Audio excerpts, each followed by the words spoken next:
Hey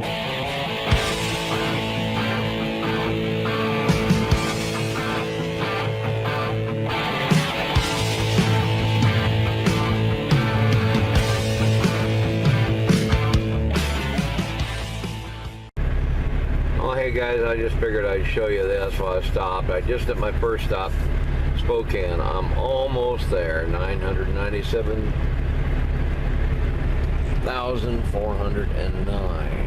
So we don't have that much further before the million-mile birthday. Isn't that interesting? So she's doing real good. Had a little overheat event in the mountains, and I had to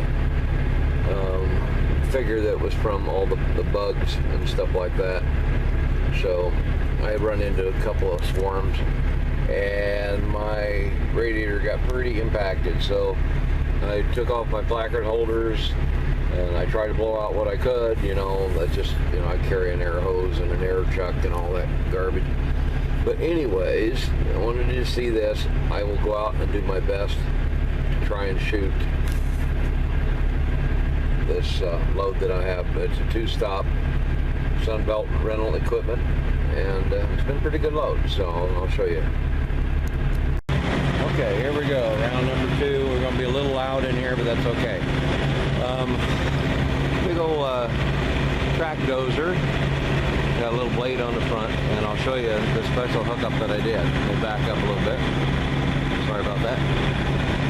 And I went right over the top. There's a little bit of an angle, but the thing was is that this is just tight as hell. I had a problem with what was going on, trying to get it down here, and then because my pole was to the rear in the back there. So I just hooked up to the chain pockets, setups here, and pulled right to the top deck, and it worked out really good. Now if I was a flatbed, it would of course just be, straight down to the deck. Special things to watch for. Just trying to make sure you get your chain pockets lined up, and they're awful close, but they are not touching. It's very close, but it's only like 1/8 of an inch difference, but that's okay. And there's crap all over the trailer. I mean, it was a muddy mess in Georgia. So let's see if I can back up more. No, that's about all I get. And they're nice toys. I wouldn't mind having something like that at the house. This one was a special fun, and for some reason everything bled off. I had the kid drop it, curl the bucket and drop it, and it still picked up.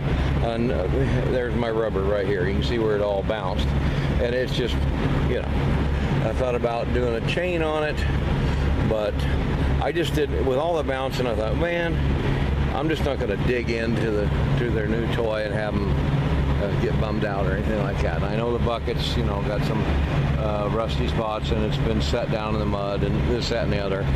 But, still new equipment. It's brand new. And I put rubber on here. You can see the rubber piece. I had some of that left over. And some of this stuff is just, I nailed it down with a carpenter nail, and that's the reason why it's still there, because if I wouldn't nail it down, it wouldn't be there. Okay, next victim, first stop, is the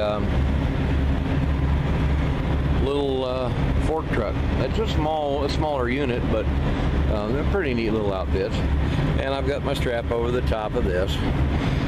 The chain pockets, I thought, I could try the X fashion, but I just went ahead and went side to side with it. I did an X fashion in the rear, and everything's good to go. And it's 2,600 miles. We did just fine. This one did not have a door, so it's just any plastic or any stuff that's in there, it's just the way it is. It's gonna flop and do whatever. And they had some of it tucked in pretty good, and it lasted. I mean, it's made it. Some of this stuff, covering the hydraulic tubes, there's nothing I can do about it. I mean, it is zip tied on, and all that's good to go. So I have watched just about anything and everything. Make sure I put that back. I don't know where that came from, but I have checked anything and everything that I can to make sure stuff was tight. And then mirrors turned back, you know, so they won't take rock hits or anything like that. These pretty neat little units. And this one, yeah, this is the one. See, it's loose again. I'll give it a half turn here in a minute. I've only got to go 6 miles, but I'm still going to tighten it up. And I had trouble with that one. Just, that's not very loose. That's just a little bit less snug than I like. And this fucking light bar is pissing me off. Light bulb's burning out like crazy. I just yank them. So if it doesn't have a bulb, then it's no violation. Because, you know, maybe you have the fixture, but if the bulbs burn out and you don't do anything about it, then they could write you a ticket. So I just yank the bulb. They just twist off. That little twist tie thingies and the little twist lock. Can't keep bulbs in it. Sick of it. So I got to holler at Landstar and tell them the light bar that those guys put on a long time ago was kind of a piece of shit. So I didn't do too bad for an older fart with vision changes and everything. I got right on the line. That was not too bad. Yeah, this one did pretty good too. Checking everything.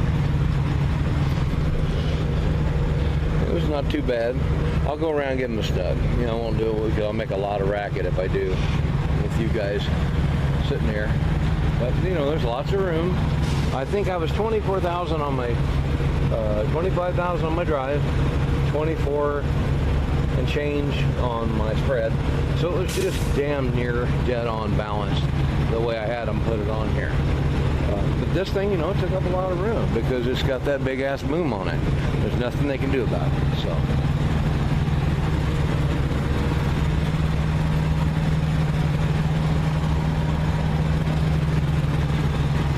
All the extra I just tucked back in there and that worked out good.